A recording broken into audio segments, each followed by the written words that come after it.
travail va se faire dans un même espace, on vous demandera donc dans ces cas-là de vous organiser dans le temps. C'est-à-dire, effectivement, avoir, l'espace, on va d'abord effectivement amener les matières premières dans le camion, on nettoiera, désinfectera, on fera peut-être des premières mises en place, préparation, on nettoiera, désinfectera, on fera la cuisson, ainsi de suite.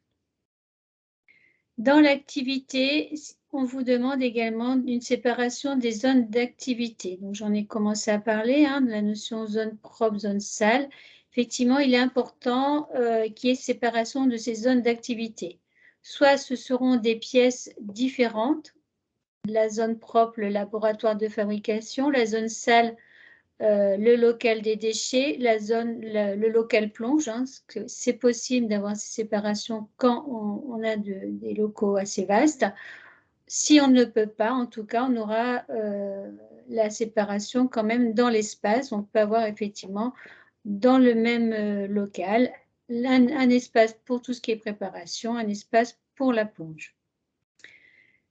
Peut-être certains d'entre vous auront également une séparation des zones chaudes ou des zones froides. Je pense par exemple à l'activité de boucherie et effectivement avec de la fabrication de plats cuisinés chauds. Donc effectivement, un laboratoire pour tout ce qui sera découpe de la viande, un autre laboratoire pour tout ce qui sera cuisson. Peut-être certains d'entre vous auront qu'un seul laboratoire, néanmoins avec des préparations chaudes et des préparations froides à faire. Dans ce cas-là, il sera conseillé de le faire à des moments différents. D'abord les préparations froides, ensuite les préparations chaudes.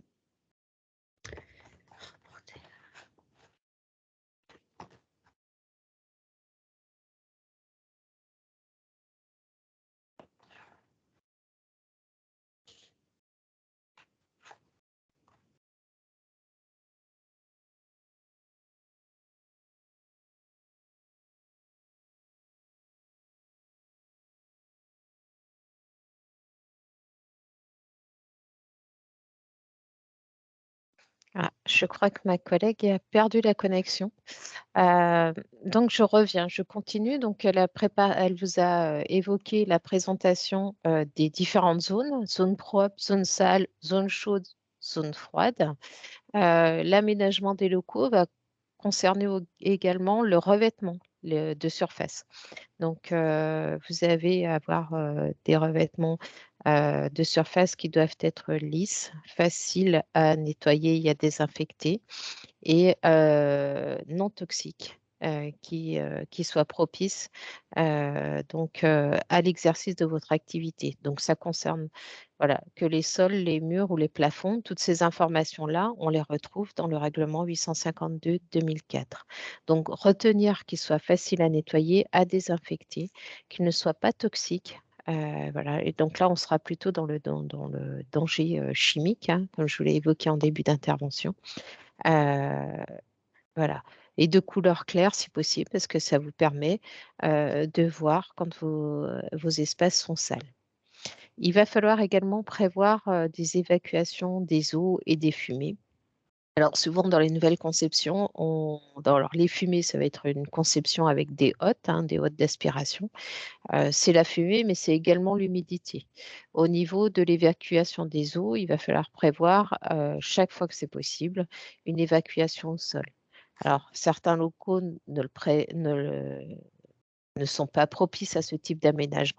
Mais dans ce cas, il faut prévoir un système de récupération d'eau et d'éviter les ambiances humides qui seront propices au développement microbien. Dans ce cas, il faut prévoir du matériel adapté, des raclettes par exemple.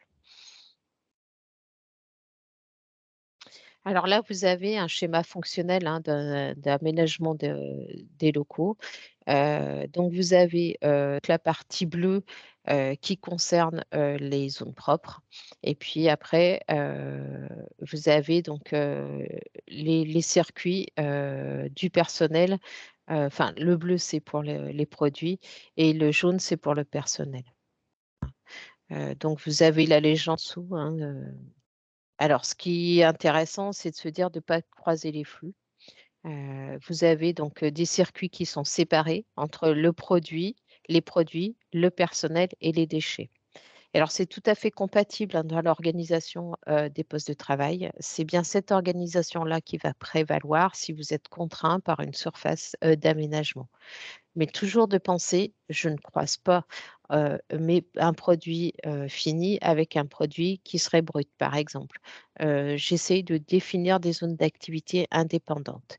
Et ça va constituer une marche en avant qui va être respectée. Alors, il y a des tolérances possibles. Donc, du coup, vous avez, excusez-moi, je fais rentrer quelqu'un qui était en attente.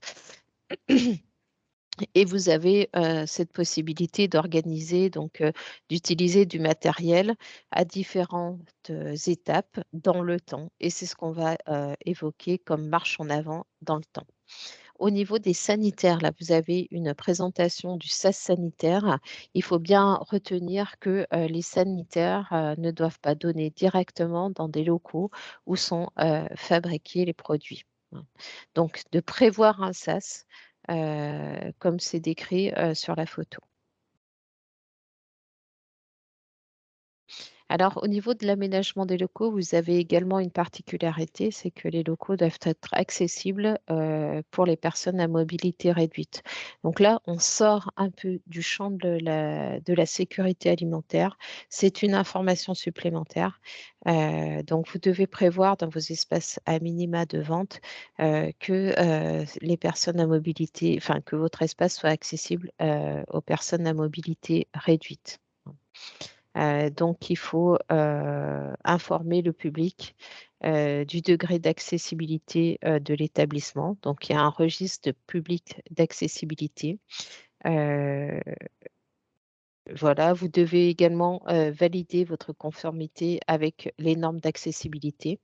Donc, vous avez la possibilité de faire un autodiagnostic et vous avez les liens. Et puis, vous avez également des guides d'information pour vous guider dans la mise en conformité de votre commerce sur l'accessibilité. Donc, n'hésitez pas, si vous avez des questions, c'est un peu plus spécifique sur la conception des locaux, mais à revenir vers votre chambre de métier. Des conseillers pourront vous renseigner de manière un peu plus précise.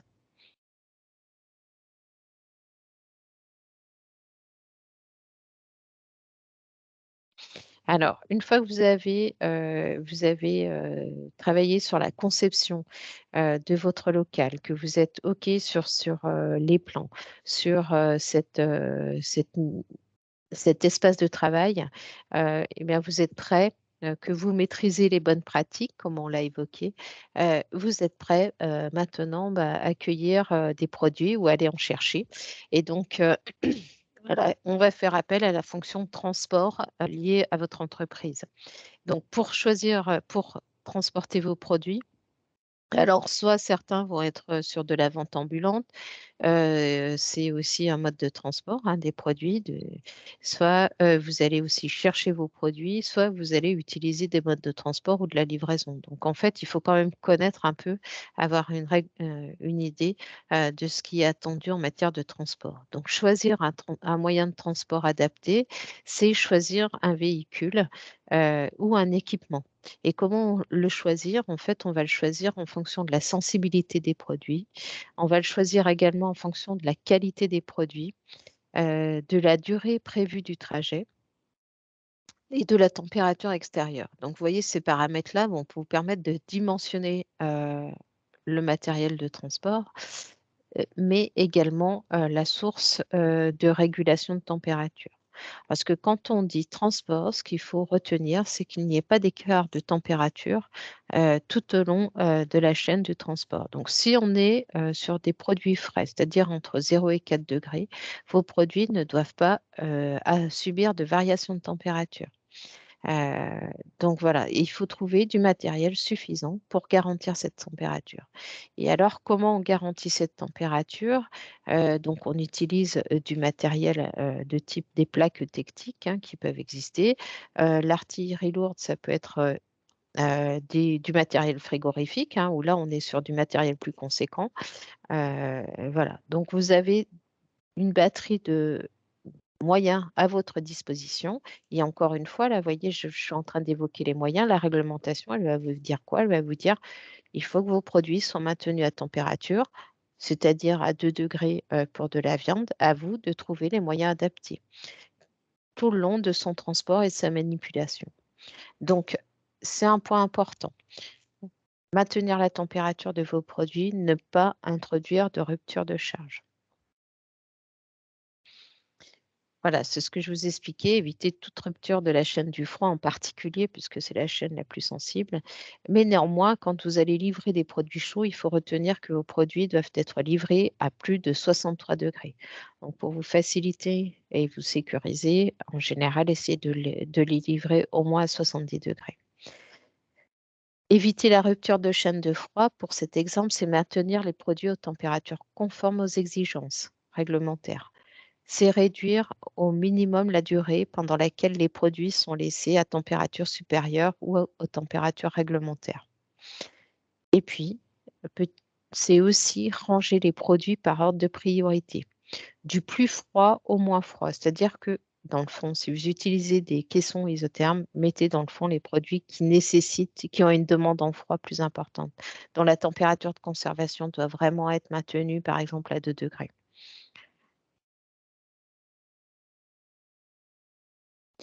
Alors, vous pouvez également avoir recours à des véhicules boutiques, hein. Comme je vous le disais, c'était à la fois bon, pour du transport, mais ça peut être aussi un véhicule de vente.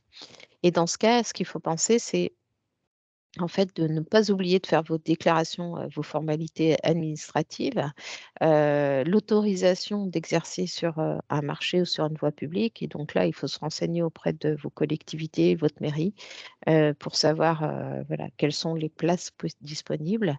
Mais c'est également, avoir, une carte de commerçant ambulant que vous pouvez vous procurer, en faisant des démarches en ligne ou auprès de votre chambre de métier.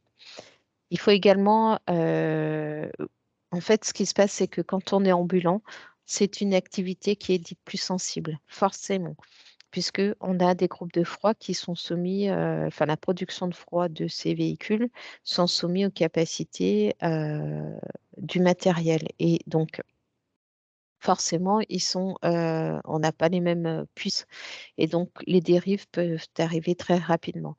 Donc, pour ceux qui seraient concernés par de la vente ambulante, il faut savoir que les contrôles sont plus fréquents. C'est de fait, en fait, c'est pas, voilà, c'est de fait parce que c'est une activité qui est plus sensible.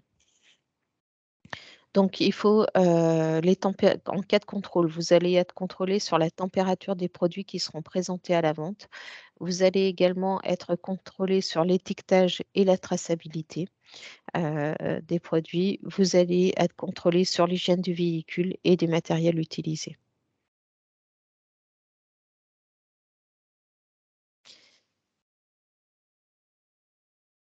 Alors, une fois que vous avez transporté, que votre produit, vous l'avez amené en entreprise, vous l'avez transformé, vous l'avez préparé, vous l'avez mis à la vente, voilà, tout ça, tout votre schéma et toutes vos bonnes pratiques sont maîtrisées. Il va falloir quand même introduire une notion de traçabilité. Et je pense que ce n'est pas une révélation pour tous. Voilà, traçabilité, c'est la capacité à retrouver le cheminement d'un produit et de ce constituant tout au long des étapes de production, de transformation et de distribution. Vous allez avoir une traçabilité, alors elle va se situer à différentes étapes de votre fabrication. Elle va être en amont sur la matière première, donc c'est maîtriser l'origine des matières premières, c'est identifier les fournisseurs pour que vous puissiez réagir en cas de crise sanitaire. Donc, comment matériellement, vous allez conserver les factures, les bons de livraison qui seront annotés, les étiquettes. La traçabilité aval, c'est celle qui va concerner la livraison de vos produits à des clients professionnels.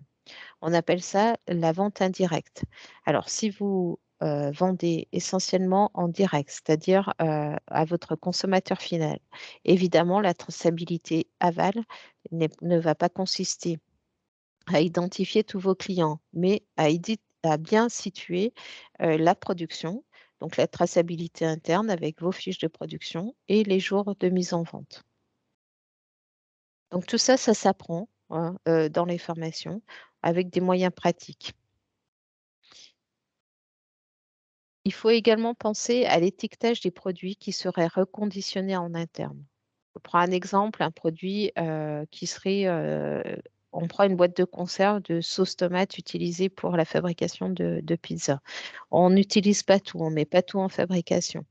Ou on l'a retravaillé, mais voilà, on se dit, bon, aujourd'hui, je vais en faire que la moitié du volume que j'ai acheté. Vous allez transvaser ce produit dans un autre récipient et du coup, il faut penser à identifier le produit qui est reconditionné. C'est-à-dire que cette sauce tomate, elle va arriver d'une boîte de conserve qui avait un numéro de lot et qui est attaché à un fournisseur. Donc, lui mettre toutes les informations concernant, enfin, en tout cas, qui permettent de retracer ce produit et surtout de mettre la date de reconditionnement. Alors, cette date, ça peut être important aussi de la mettre sur les produits que vous allez ouvrir. Par exemple, une brique de lait, une brique de crème fraîche, vous ouvrez, vous n'utilisez pas tout. C'est important de pouvoir noter la date pour qu'on puisse identifier à partir de quel moment elle a été ouverte et pour se dire, bon, eh ben, il va falloir que je l'utilise ou alors ce produit n'est plus utilisable et de l'évacuer rapidement de vos frigos.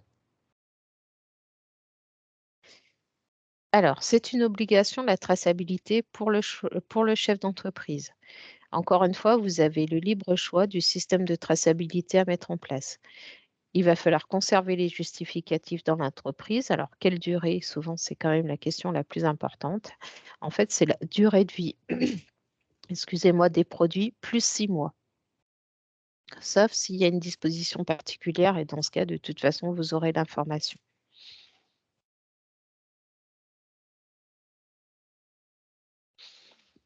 Alors, on a maîtrisé notre fabrication, y compris la traçabilité. Vos produits sont maintenant proposés à la vente. Vous avez une obligation d'informer vos consommateurs. Donc, cette réglementation est rentrée en vigueur le 13 décembre 2014 à travers un règlement qui s'appelle le règlement INCO 1169-2011. Bon, voilà, ce sont les dénominations réglementaires.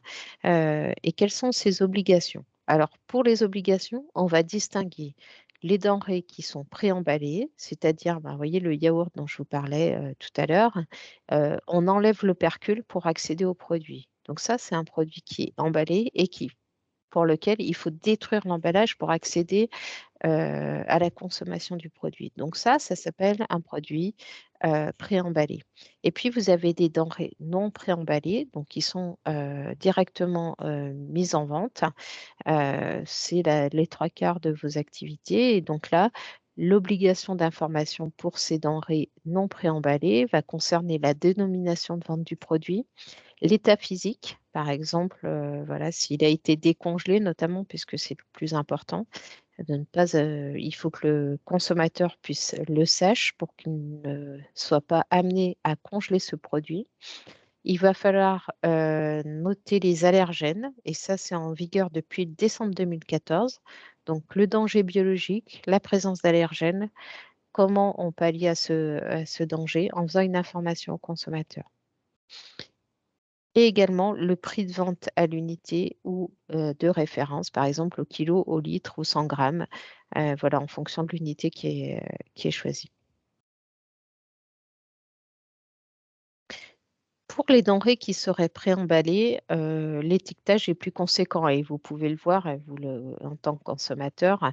Vous avez des mentions obligatoires sur l'étiquetage telles que la dénomination de vente, la liste des ingrédients, souvent par ordre décroissant, la quantité de certains ingrédients, la quantité nette du produit, la durée de vie du produit, donc on va parler de DLC ou DDM du produit, donc DLC, date limite de consommation, ou DDM, date de durabilité minimale du produit, les coordonnées de l'entreprise, le numéro de lot, les conditions particulières de stockage ou d'utilisation, la présence d'allergènes et la déclaration nutritionnelle depuis décembre 2016.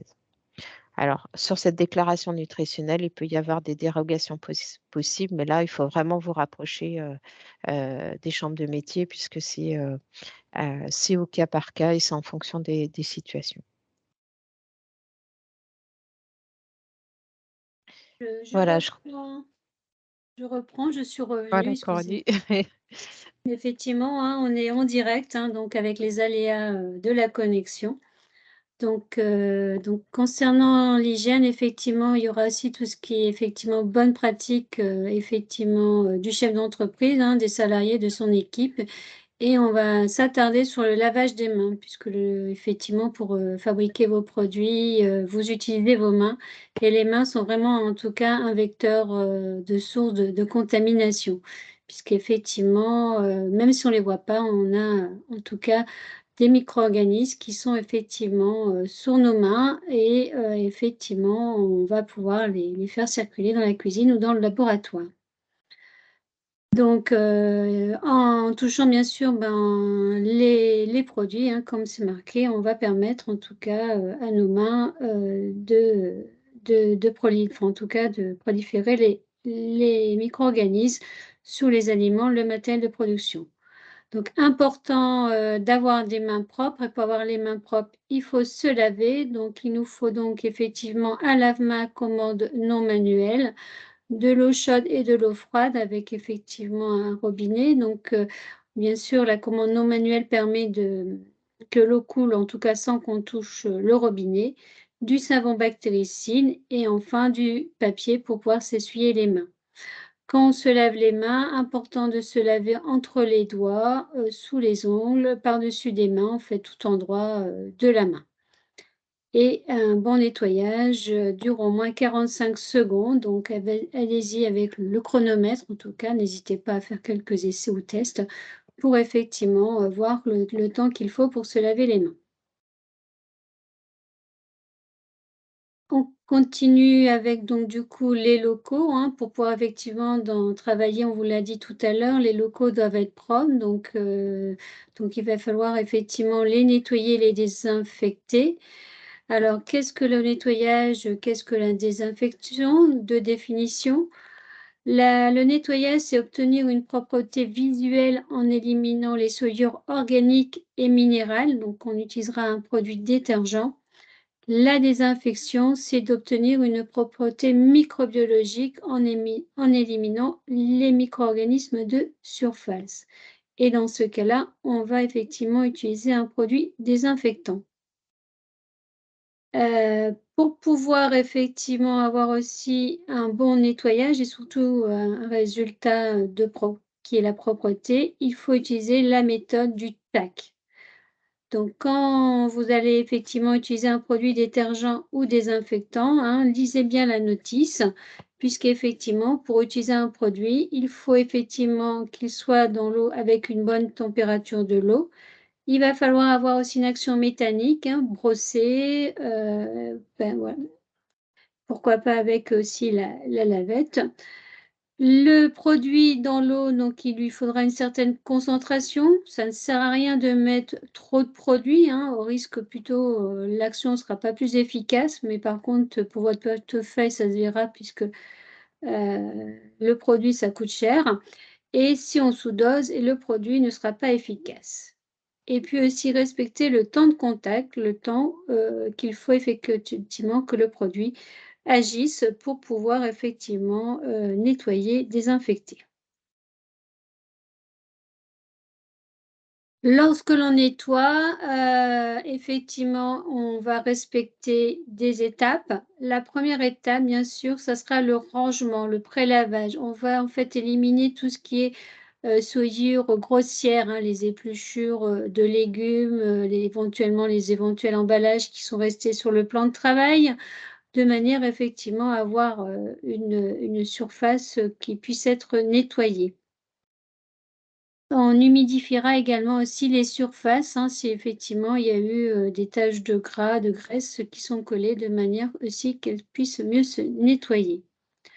Ensuite, viendra l'étape donc du nettoyage avec notre produit détergent, donc selon effectivement notre méthode du TAC, temps, température, concentration et le dernier, donc le temps de contact et l'action mécanique. Ensuite, un rinçage, on élimine les résidus donc de détergent, de salissure, puis passera on viendra donc avec la désinfection, l'action donc du détergent. L'objectif donc d'éliminer les micro-organismes, toujours en respectant donc notre méthode du TAC, température, action mécanique, concentration, temps de contact. Et enfin, on rincera de nouveau de manière à éliminer les résidus donc des produits de désinfectants et les éventuels micro-organismes.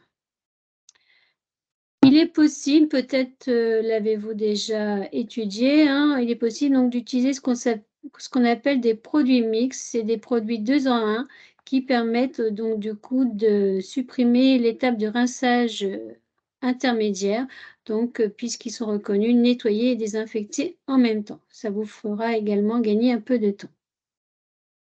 Alors, concernant le matériel de nettoyage, les produits, important lorsque vous allez préparer votre projet de savoir où je vais ranger mon matériel. Donc, prévoir un lieu, prévoir un placard qui sera vraiment réservé au rangement du matériel et des produits. Et puis, donc, pour effectivement avoir un nettoyage, une désinfection efficace de vos locaux, de votre matériel, mettez en place donc, le plan de nettoyage désinfection. Donc, c'est quelque chose aussi qu'on verra en formation si vous venez. On vous aidera à le mettre en place. Vous en trouverez également des exemples dans le guide des bonnes pratiques. Le plan de nettoyage, c'est effectivement, on va effectivement lister l'ensemble des locaux du matériel à nettoyer avec toutes les fréquences, les produits utilisés, etc., etc. Je vais continuer donc avec les autocontrôles. Donc, vous avez effectivement fabriqué vos produits dans de bonnes conditions d'hygiène. On a aussi du coup nettoyé ces locaux qui sont totalement propres en tant que tels.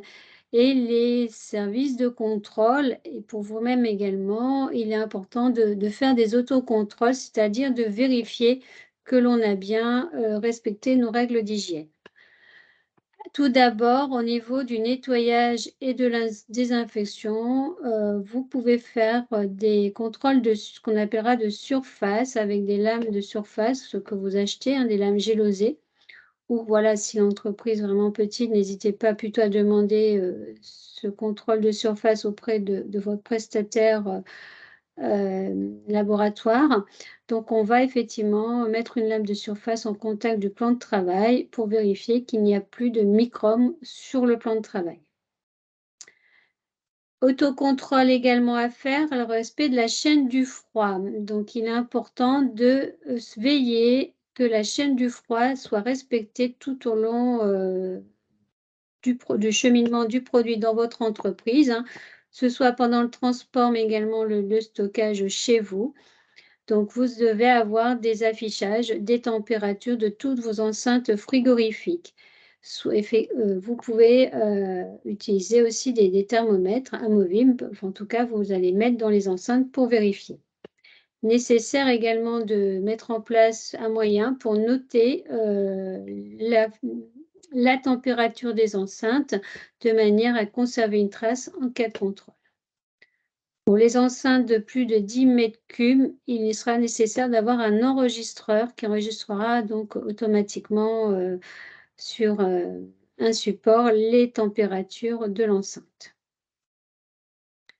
Quiz de la liaison chaude. La liaison chaude, effectivement, c'est la livraison peut-être de plats cuisinés effectivement chez des clients. La température doit être maintenue à 63 degrés. Donc, pareil, à vous d'avoir le matériel nécessaire pour maintenir cette température, le temps du transport et de la vérifier. Peut-être certains garderont également des produits en liaison chaude en cours de service. Également, à vérifier bien que votre température soit 63 degrés minimum. Enfin, dernier autocontrôle ou plutôt donc contrôle de vos produits. Il sera nécessaire de pouvoir prouver que vos produits sont sains et pour pouvoir le prouver, il vous conviendra donc de faire un laboratoire, une analyse d'un produit une fois par an, mais bon, peut-être un peu plus quand même, hein, pour pouvoir avoir une vérification, sur l'année et un peu plus, excusez-moi, un peu plus, dynamique. Donc effectivement, on conseille 2 à 3 fois par an, selon les activités, vos produits, de faire des analyses de vos produits, finis pour vérifier que les produits sont sains.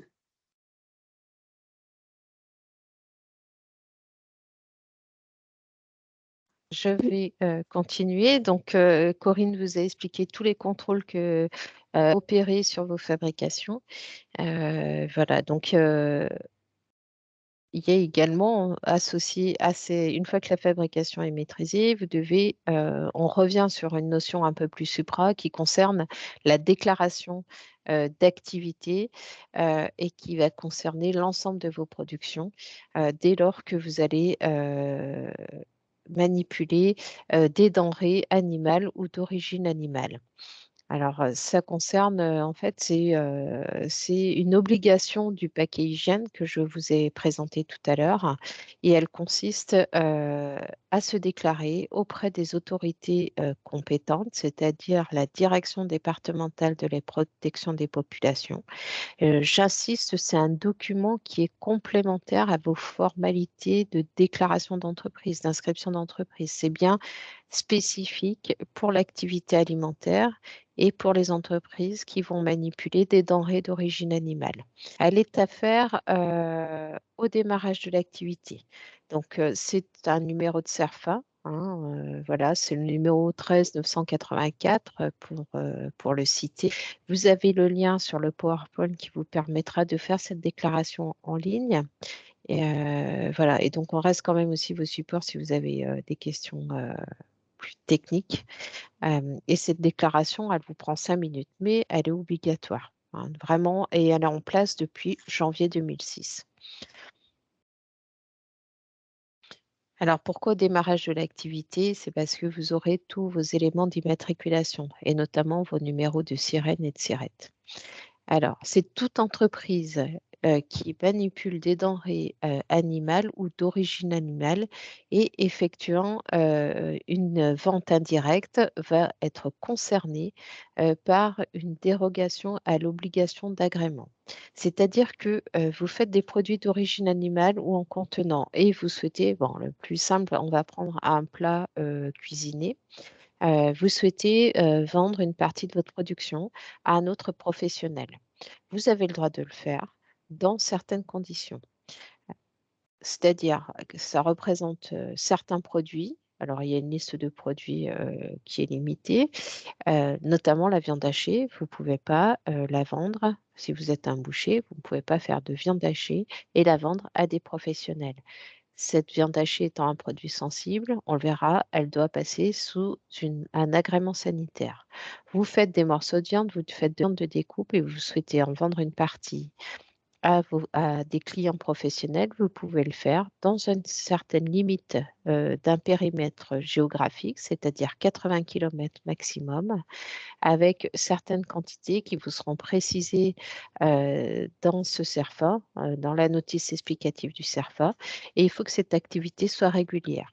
Donc, ça vous permet simplement de faire une déclaration pour vendre ces 30% de production qui seraient destinés à des professionnels et pas de la vente directe. Alors, c'est pour ça qu'on vous parle d'une vente indirecte, c'est la vente à un professionnel.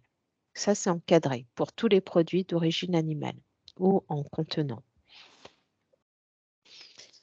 Vous avez, donc si on est dans ces conditions, je reviens sur la slide précédente, si on n'est pas dans ces conditions de dérogation d'agrément, c'est-à-dire qu'on vend plus de 30% de notre production en volume, on vend au-delà de 80 km, là, on est soumis à une déclaration, enfin, à la mise en place d'un agrément sanitaire. Et un agrément sanitaire, c'est quelque chose qui est assez lourd, qui se fait et qui décrit toutes les bonnes pratiques que vous avez mis en place dans votre entreprise. Voilà, c'est en général, ça peut aussi concerner, c'est quand on fait essentiellement des transactions en B2B, donc de professionnel à professionnel. Alors, ce qui est important, c'est que quand vous allez acheter, vous, des produits d'origine animale, il va bien falloir vérifier la présence d'un agrément, soit d'une dérogation d'agrément pour les produits que vous allez acheter.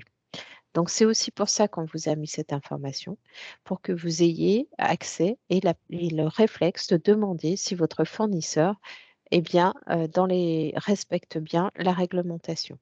Alors, l'agrément sanitaire, encore une fois, je prends l'exemple de mon yaourt. Vous avez une estampille sanitaire et vous avez, au moins sur l'emballage principal, et qui vous permet, cette fameuse estampille, qui vous permet d'accéder à un numéro. Et ce numéro, c'est le numéro d'agrément de l'établissement qui met le produit sur la vente, en vente. Pour la dérogation d'agrément, il y a des listes qui sont présentes sur le site du ministère de l'Agriculture. Mais il faut vous assurer que le professionnel que vous achetez est bien habilité à vendre à un autre professionnel.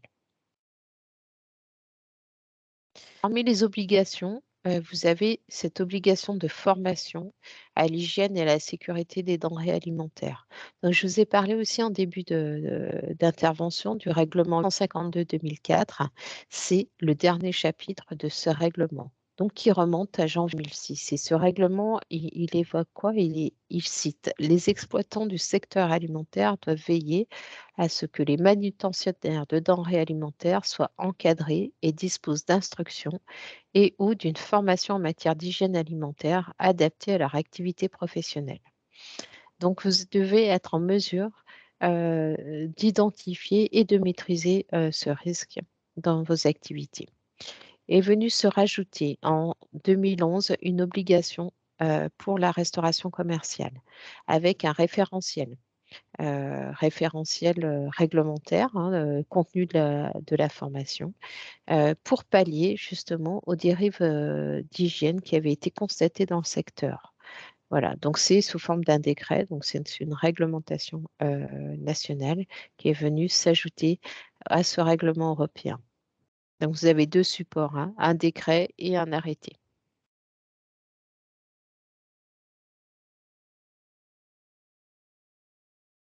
Alors, l'ensemble, comme on vous a expliqué, ce PowerPoint, cette réunion d'information a été co-rédigée avec l'ensemble des chargés de mission que vous avez eu affichés en début d'intervention. Euh, on a également travaillé sur la retranscription de la réglementation sous forme de fiches techniques. Donc, vous avez l'ensemble des fiches techniques qui peuvent être à votre disposition, voilà, pour vous éclairer sur la réglementation.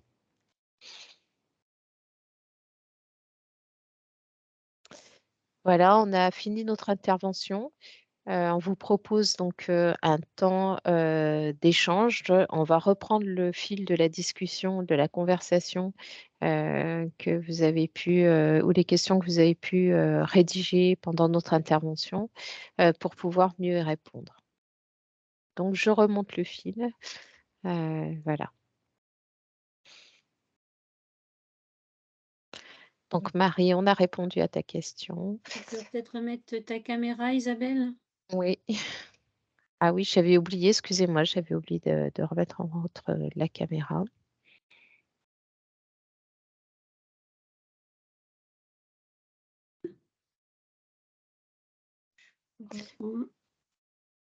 Donc, le support de formation vous sera envoyé ainsi que le replay. Voilà, il faudra aussi, voilà, peut-être répondre aussi au questionnaire de satisfaction pour pouvoir recevoir aussi nos éléments. Ça permet aussi pour nous, ben, voilà, de savoir peut-être les points effectivement satisfaisants et des points de vigilance. En tout cas, me concernant, j'ai bien noté d'avoir une bonne connexion Internet. C'est important. Alors, je prends la question suivante, qui est la question de Mehdi.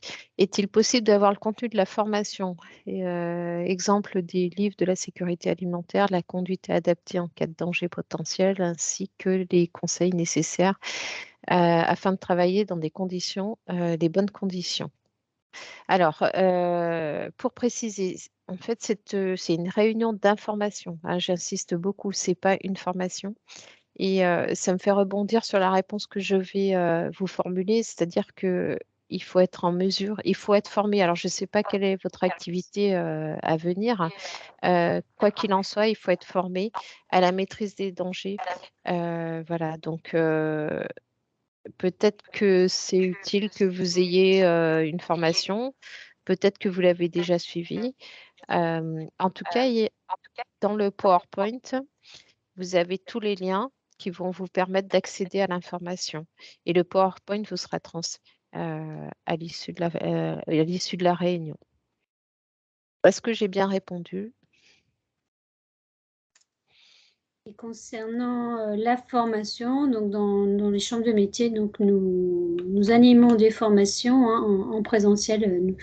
Voilà, en tant que conseiller, n'hésitez pas à vous inscrire et vous aurez aussi donc les supports et plus de détails sur toute la réglementation.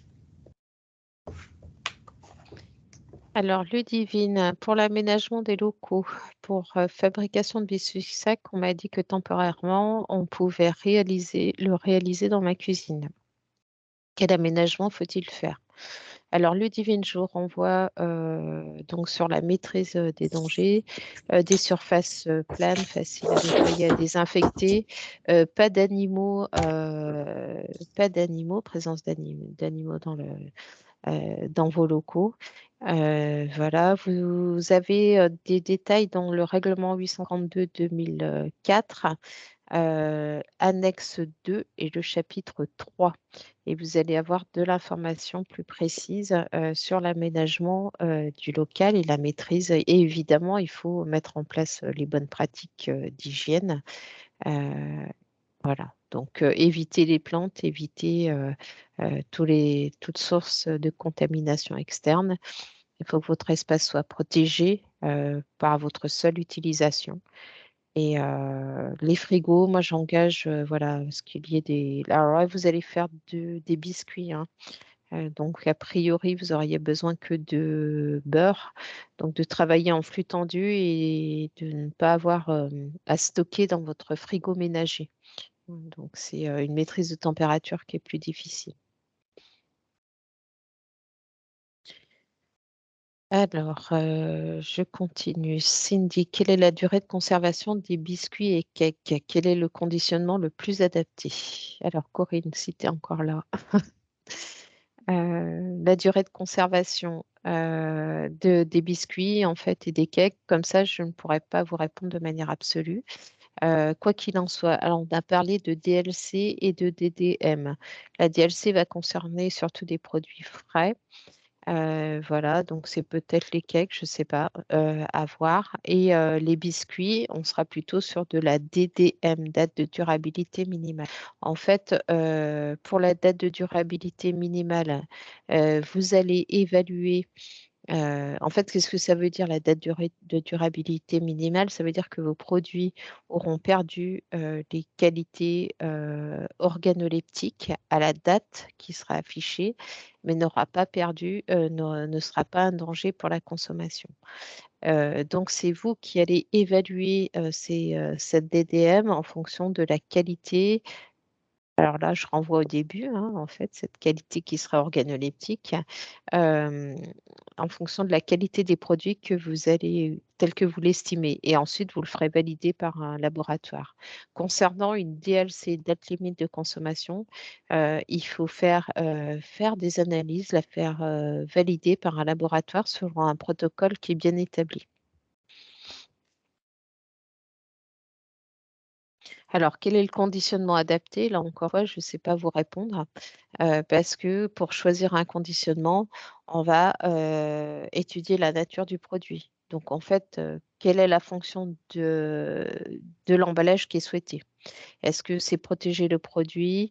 Est-ce qu'il a besoin d'un suremballage? Est-ce qu'il est friable? Est-ce que voilà? Et combien de temps je veux le conserver? Et donc ça, comme ça, dans l'absolu, je ne peux pas vous répondre. En fait, c'est plus un développement de produit. Je continue avec Christine. La réglementation est-elle la même si nous travaillons à notre domicile? Donc, oui, effectivement. Enfin, aujourd'hui, la réglementation est la même, hein, de la fourche à la fourchette pour tous les intervenants. Donc, c'est la même réglementation. On a répondu, je crois, tout à l'heure, effectivement, voilà, par rapport peut-être si on le faisait ou pas dans sa cuisine. Mais c'est bien sûr la même réglementation. À vous de mettre les moyens adaptés. Doit-on prévoir une assurance professionnelle pour être totalement couvert en cas de problème? Alors, concernant l'assurance professionnelle, effectivement, vous avez une assurance responsabilité civile. Et effectivement, c'est plutôt encourageant et dans le cadre de votre activité, en général, on vous la propose, mais pensez à la souscrire.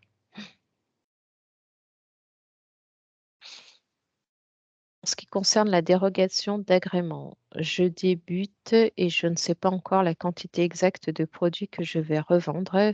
Faut-il me déclarer un peu plus pour être large? Donc Cindy, vous allez faire des biscuits et des cakes. Ok. Et vous allez vendre à des professionnels, je suppose, si vous posez la question. Euh, alors, cette dérogation d'agrément, vous pouvez faire des mises à jour, effectivement. Vous pouvez mettre, alors ce sera vos clients réguliers, hein, on parle euh, d'une, euh, d'une relation régulière. Et donc, vous pouvez mettre effectivement vos capacités maximum de fabrication, ça pose pas de problème. Alors après, si vous utilisez, je suppose que dans les cakes, vous allez avoir des œufs frais, peut-être les biscuits. C'est là que la question, voilà, que vous allez être soumis à dérogation d'agrément. Je vous Christine, invite, excuse-moi Corinne, je vous invite quand même, Cindy, à vous rapprocher de votre chambre de métier pour étudier un peu plus précisément ces questions de dérogation d'agrément en fonction de vos produits. Ça mérite vraiment, d'avoir un éclairage et un focus par rapport à vos fabrications. donc, Christine, oui, bien sûr. Donc, vous allez recevoir également le diaporama, hein, dans le lien qui vous sera envoyé avec les fiches techniques. Et du coup, voilà, ça arrivera par mail. Ça sera sûrement une box à ouvrir, hein, puisqu'on ne peut pas joindre tous les documents, fiches, diaporamas dans un mail, puisque c'est trop lourd à envoyer, mais plutôt un lien vers une box et vous téléchargerez les documents. Pour s'inscrire à la formation, donc comme je vous ai dit, les chambres de métier organisent des formations. Soit sur le mail qu'on vous enverra, vous aurez le lien avec le service formation ou directement le lien sur le site Chambre de métier et de l'artisanat du département avec les liens sur la formation. Ça coûte donc 420 € hein, si vous payez la formation en sachant qu'elle peut être prise par le CPF. Donc ça, toutes ces formalités, vous les ferez avec nos collègues du service formation qui vous aiguilleront pour pouvoir faire les demandes de prise en charge par le CPF. Pour peut-être si j'ai des personnes qui sont salariées ou éventuellement chefs d'entreprise, sachez que vous cotisez à des fonds d'aide à la formation et ça peut être pris en charge par vos fonds d'aide à la formation. Donc pareil, nos collègues du service formation vous aiguilleront pour faire les demandes de prise en charge. La formation hygiène et sécurité donc, dure 2 jours. Donc, c'est effectivement une obligation par un arrêté qui nous a défini la durée et également le programme. Et si vraiment, voilà, dans les mails, vous ne trouvez pas les infos, revenez vers nous hein, par les mails donnés en début de diaporama ou directement au standard des chambres de métier ou des chambres de métier plutôt de la chambre de métier de votre département et on vous aiguillera. Alors, Tiffany, la liste des guides de bonne pratique contient-elle les particularités pour les chocolatiers confiseurs? Alors, on ne les connaît pas tous hein, de manière précise. Je pense que le guide des bonnes pratiques de pâtisserie doit l'évoquer. Il y a un guide de bonne pratique chocolat de mémoire. Chocolat Oui, également? oui, oui. D'accord. Donc, voilà. vous avez la réponse. Alors, pour certains, sont accessibles, pour d'autres, il faut les commander.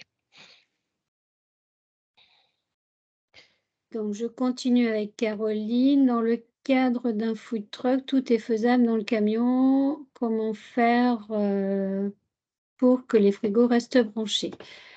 Alors, est-ce que tout est faisable dans le camion? Bah, tout dépend de ce que vous faites hein, dans le camion. Hein, au niveau effectivement d'une activité de food truck, dont j'entends pour moi donc, de la restauration.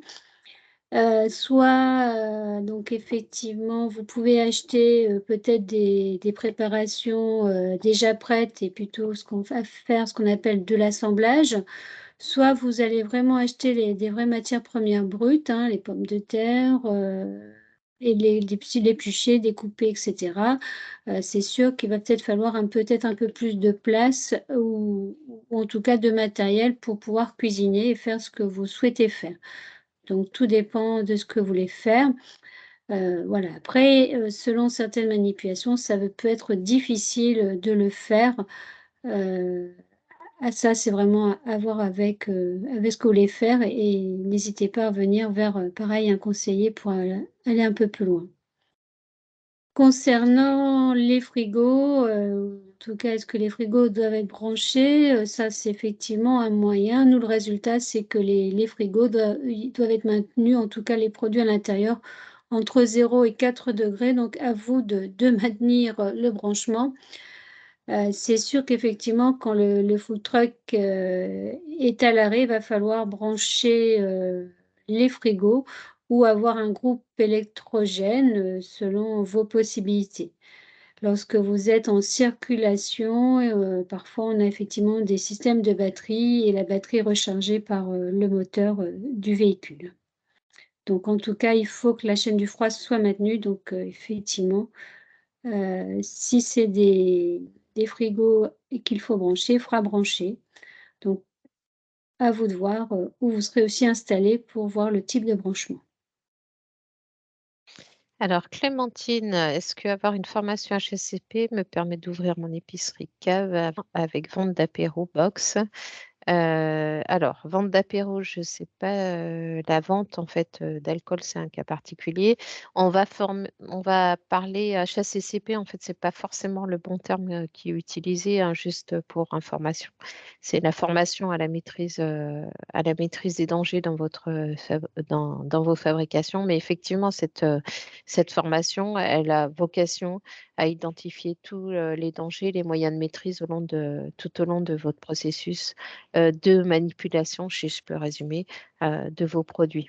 Alors pour la vente d'apéro, il faudra, enfin vin et apéro, avoir une licence, hein, en fait. Donc voilà, se rapprocher des conditions en suivant le type de boisson que vous voulez vendre, quel type de licence vous aurez besoin.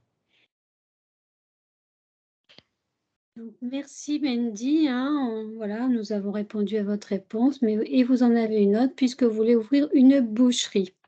Quelle formation dois-je suivre? Alors tout d'abord, ouvrir une boucherie, il y a certains métiers tels que la boucherie certaines activités telles que la boucherie, la boulangerie, la pâtisserie, la charcuterie, il est nécessaire d'être qualifié dans le métier. Donc je ne sais pas Mendy si vous avez, un CAP en boucherie ou 3 ans d'expérience, mais en tout cas pour ouvrir une boucherie, il vous sera demandé d'avoir au minimum le CAP ou 3 ans d'expérience. Ensuite, concernant la formation, hygiène, sécurité alimentaire, je vous conseillerais effectivement de la faire, à moins que vous veniez d'obtenir votre CAP et toutes les notions d'hygiène vues pendant le CAP, sont récentes. Mais sinon, refaites cette formation hygiène qui permettra aussi du coup de réactualiser, tout ce que vous avez appris. Et je vous ai dit donc les liens vous seront envoyés.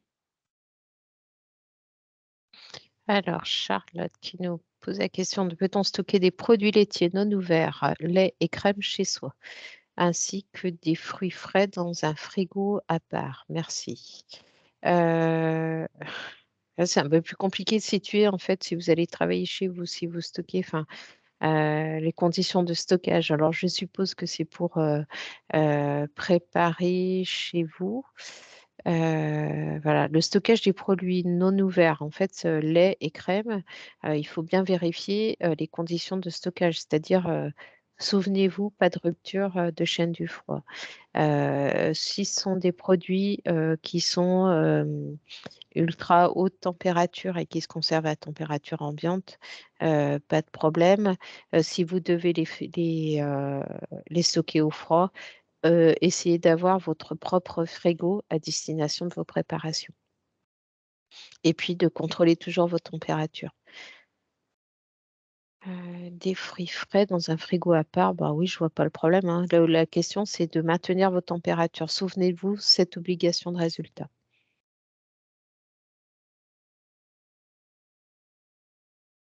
Je laisse avec Charlotte, c'est toi qui avais répondu tout à Oui. l'heure. Il me semble que nous ne pouvions pas cuisiner dans nos cuisines personnelles. Pouvez-vous revenir sur ce point? Alors, je vous invite à aller voir le règlement 852-2004, l'annexe 2, le chapitre 3, qui va concerner les locaux d'habitation utilisés enfin, l'utilisation de locaux d'habitation pour la préparation des denrées alimentaires. Euh, voilà. Une cuisine personnelle, en fait, il y a une petite subtilité parce qu'un local professionnel dans une habitation, euh, en général, les autorités, quand j'ai commencé la chambre de métier, n'étaient pas du tout favorables. Ce règlement étant en place, il vous donne cette autorisation. Il va de soi que ce n'est pas une activité pérenne. Ça vous permet, allié au statut de la micro-entreprise, de tester votre activité, mais ça ne peut pas être une activité qui va durer dans le temps. Enfin, ou en tout cas sur de faibles quantités, des activités complémentaires. Donc ça, sur la partie hygiène, vous devez maîtriser toute la partie, la maîtrise des dangers en fait. Donc à vous d'identifier les dangers qui sont existants. Pour ce faire, ben, pour bien identifier les dangers, ben, la formation est là pour ça. Et après, à vous de mettre en place les moyens pour le maîtriser et de le consigner dans ce plan de maîtrise sanitaire qu'on vous a évoqué tout à l'heure. Ce qu'il faut savoir également, c'est que de travailler dans sa cuisine professionnelle, ça veut dire que vous introduisez une activité professionnelle dans un lieu privé et qui est destiné à une habitation. Donc, en fonction de votre euh, règlement, si vous êtes en copropriété, si vous êtes propriétaire, il faut quand même soit questionner la copropriété pour l'autorisation d'exercer cette activité professionnelle, soit, si vous êtes propriétaire ou dans une maison individuelle, se renseigner auprès de la mairie pour déclarer une activité professionnelle dans cette zone géographique. Enfin voilà, c'est une règle d'urbanisme. Donc, il faut quand même vous prémunir, au-delà de la réglementation alimentaire et de ses possibilités, de la possibilité légale d'introduire une activité professionnelle dans un secteur d'habitation. Donc, je reprends Mendy. Oui, je vous avais répondu. Je continue. Donc, vous voulez donc effectivement avoir une activité de boucherie de traiteur, donc avec du chaud et du froid. L'activité donc traiteur, en fait, il n'y a pas de CAP obligatoire pour s'installer dans le traiteur. Ça fait partie de la continuité de l'activité boucherie. Donc, effectivement, vous ne pouvez avoir qu'un seul CAP en boucherie. Voir pourquoi pas aussi avoir une mention complémentaire traiteur ou former voilà, sur le métier traiteur avec des formations professionnelles un peu plus poussées si vous voulez effectivement développer du traiteur, on va dire effectivement en salle des fêtes, en réception ou autre. Donc, Clémentine me dit qu'effectivement, vous aurez une licence voilà, pour vendre, et il s'agit de vendre des charcuteries et du fromage en l'occurrence. OK. Euh, voilà, La V- Michel, Monsieur oui. Michel. Voilà, je te laisse prendre. Alors, la VAE en restauration permet-elle de ne pas faire le stage? En fait, je ne connais pas, les prérequis et ce que vous allez obtenir avec la VAE en restauration, donc il m'est difficile de répondre. Hem, Alors peut-être effectivement, si c'est un CAP en cuisine, on peut considérer effectivement, que vous avez, effectivement les connaissances en hygiène. Enfin, en tout cas, moi, je vous conseille de refaire le stage, et aussi sachez qu'en cas de contrôle, les services de l'État vont vous demander d'avoir une attestation de formation en hygiène. En tout cas, ça, c'est des choses qui sont demandées. On est censé aussi se former régulièrement à l'hygiène, on va dire à peu près tous les 5 ans, en tout cas, ce qu'on se préconise.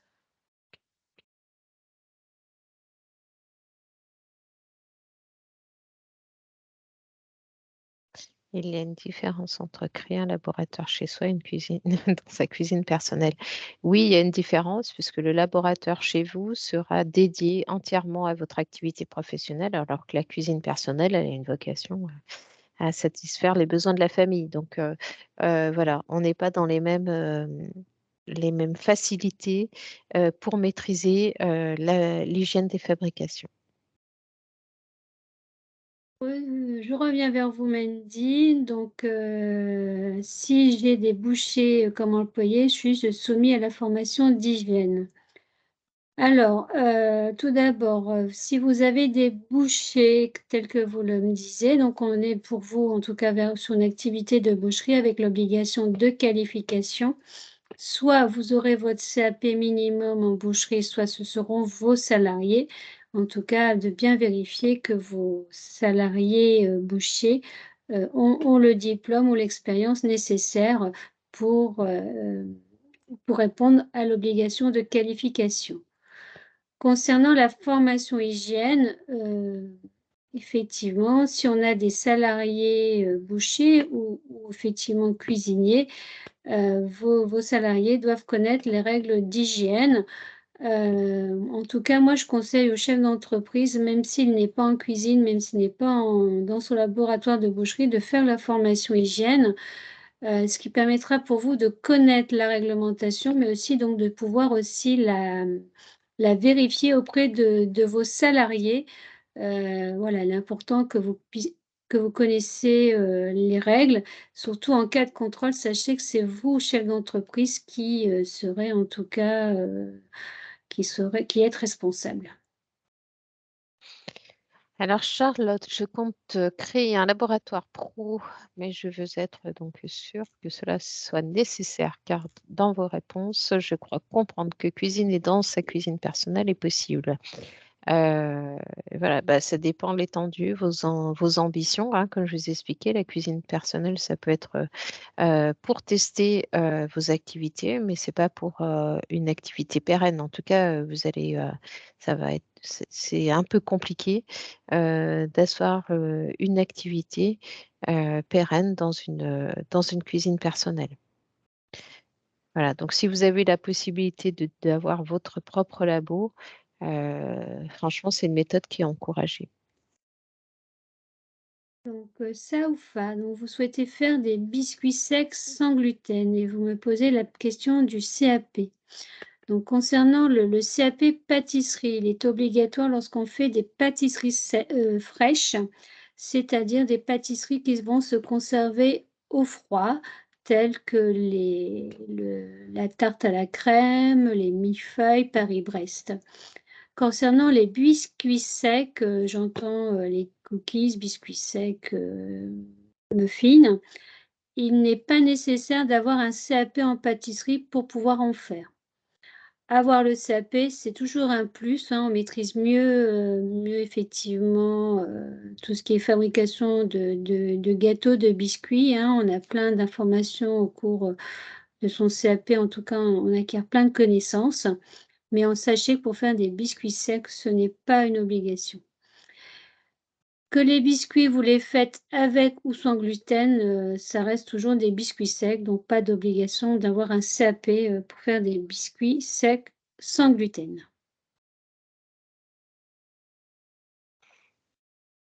Alors, je souhaite vendre sur les marchés. Faut-il un CAP aussi? Alors, on va distinguer hein, les besoins de formation et de qualification professionnelle qui sont attachés au métier de bouche et le lieu d'exercice. sur les marchés. Pour exercer sur les marchés, on a évoqué donc la carte de non sédentaire et l'autorisation des collectivités pour obtenir, ou du service des marchés pour obtenir une autorisation à un emplacement. Le CAP, il va être requis si vous êtes dans une activité de métier de bouche. Donc, ça va être boucher, charcutier, poissonnier, pâtissier, boulanger.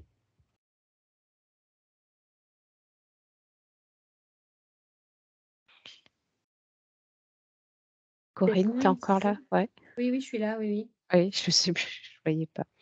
Euh, Tu as fini de répondre ou? oui, oui. Alors, je reviens donc à la biscuiterie. Est-ce que le donut est effectivement considéré comme un biscuit? J'étais en train de chercher, voilà, en même temps, un donut.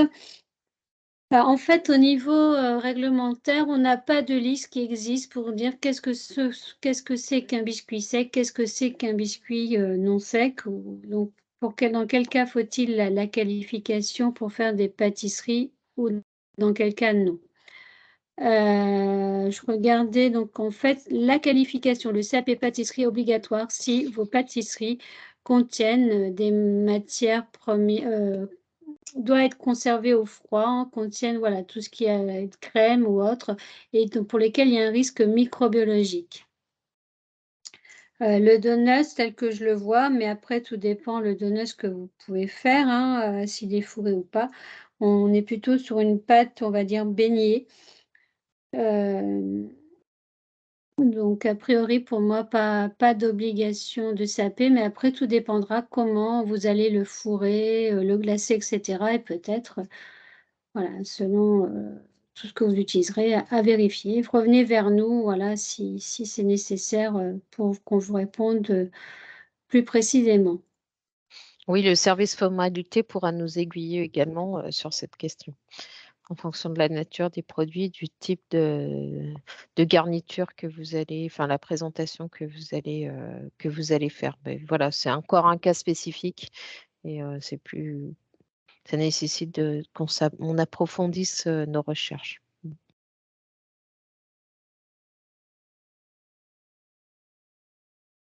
Voilà, ben, je crois qu'on a fini les questions. Merci Euh, pour vos remerciements, ça fait plaisir, hein, on en a mm, beaucoup, on est en train aussi de les parcourir.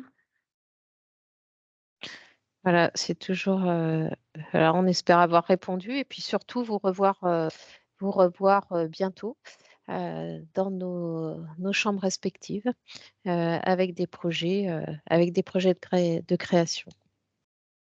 Voilà, on vous souhaite une bonne continuation et puis on vous dit à très très bientôt. Merci à tous et bonne continuation, bon courage.